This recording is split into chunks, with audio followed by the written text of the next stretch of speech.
Hello friends, welcome to our YouTube channel value Vani. तो आज हम एक नई स्टोरी देखेंगे। रहस्य ही सुरक्षा है। एक गांव में एक मोहन नाम का एक आदमी था। वह अपने गांव में सबसे ज़्यादा अमीर था। उसका एक ही बेटा था, भानु। वह हमेशा बीमार रहता था क्योंकि उसके पेट में एक सांप ने अपना घर बना लिया था। वह हमेशा पेट दर्द से परेशान रहा करता था। भानु के पिताजी ने बहुत डॉक्टर से इलाज करवाए, लेकिन कोई उसके पेट दर्द का इलाज नहीं कर पाया। वह सांप की वजह से दिन पर दिन कमज़ोर होता जा रहा था। भानु एक दिन उदास होकर शहर चला गया। वहाँ उसने छोटा मोटा काम ढूंढा। उसने जो कुछ थोड़ा बहुत पैसा मिलता था उसी से वह अपना गुजारा करता और रात को एक मंदिर में सो जाता था। उसी शहर में वीरेंद्र नाम का अमीर आदमी अपने व दो बेटियों के साथ रहता था। बड़ी बेटी का नाम सुशीला और छोटी का नाम ललिता था। उस शहर में उसके जैसा अमीर कोई नहीं था, इसलिए वहाँ बस वीरेंद्र का ही राज चलता था। वह बहुत ही अहंकारी आदमी था। वीरेंद्र की दोनों बेटी बहुत सुंदर और सुशील थी।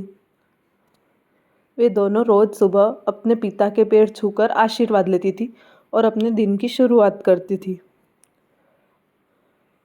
सुशीला अपने पिता को प्रणाम करके कहती थी, पिताजी मैं आपकी बहुत आभारी हूँ, क्योंकि आप ही की कृपा से मुझे इस दुनिया के सभी सुख प्राप्त हुए हैं।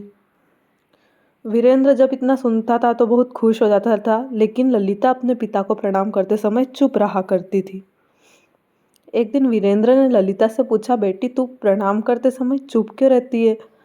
तो ललिता ने विनम्र भाव से कहा, पिताजी मैं उस ईश्वर को मन ही मन में धन्यवाद देती हूँ जिसकी कृपा से आप मेरे पिताजी हैं और मैं आपकी बेटी। इतना सुनते ही वीरेंद्र गुस्सा हो गया और बोला, मैं कोई ईश्वर को नहीं मानता, ये सब ढोंग है। इतना सारा जो धन दौलत है और ईश्वर की कृपा से नहीं, मैंने अपनी मेहनत से बनाया है। ललिता ने कहा, पिताजी ईश्वर की कृपा नहीं होती तो आज आप पूरी जिंदगी इतनी मेहनत करके जितना भी धन कमाए हैं वह सब बेकार हो जाता। वीरेंद्र बोला, अच्छी बात है, जब तुमको अपने ईश्वर पर इतना भरोसा है तो आज देख ही लेते हैं कि तुम्हारा ईश्वर तुम्हारे लिए क्या कर सकता है। उसने अपने नौकरों से बोला, इस लड़की का विवाह किसी भिखमंगे से करवा दो ताकि इसकी औकात समझ में आ जाए। वीरेंद्र के नौकरों ने ललिता के लिए किसी भिखमंगे की खोज शुरू कर दी। एक दिन नौकरों ने भिखमंगे को खोजते खोजते एक जंगल में पहुंचे। वहाँ एक पेड़ के नीचे भानु भूखे प्यासे सोया हुआ था और एकदम भिखमंगे के जैसा दिख रहा था। वीरेंद्र के नौकरों ने उसको पकड़ लिया और उसके पास ले गए। वीरेंद्र ने अपनी छोटी बेटी ललिता का विवाह उसी से कर दिया। यह देखकर सुशीला ने उसका मजाक उड़ाते हुए बोला, व्यर्थ की बातें करके तुमने पिताजी को गुस्सा दिला दिया था। अभी भी बहुत समय है, तू उनसे क्षमा मांग ले। क्या तुझे इतना भी पता नहीं कि किसी बड़े अपने किसी गुरु सम्मान पिता जी की भावनाओं को चोट पहुंचाना सही नहीं है? ललिता बोली, दुनिया में किसी से डर कर या अपने सुख के लालच में आकर जो व्यक्ति सत्य का साथ देना छोड़ देता है उनकी ईश्वर भी कोई मदद नहीं करता और वो भी अभी नाराज हो जाते हैं। और पिताजी के लिए मेरे मन में आदर का यह अर्थ नहीं है कि मैं उनके अहंकार का साथ दूं।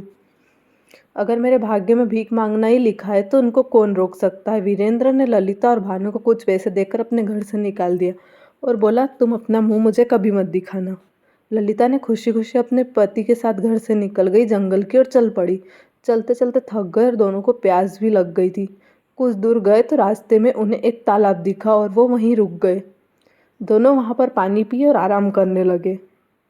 आराम करते करते दोनों वहीं सो गए। जब ललिता नींद से उठी तो उसने देखा कि उसका पति एकदम गहरी नींद में सोया हुआ था और उसके मुंह से एक सांप अपना फन बाहर निकालकर एक बिल की तरफ देख रहा था और उस बिल से दूसरा सांप अपना फन बाहर निकालने वाले सांप को देख रहा था। दोनों सांपों ने एक दूसरे से बहस करना चालू कर दिया और एक दूसरे का रहस्य बताने लगे।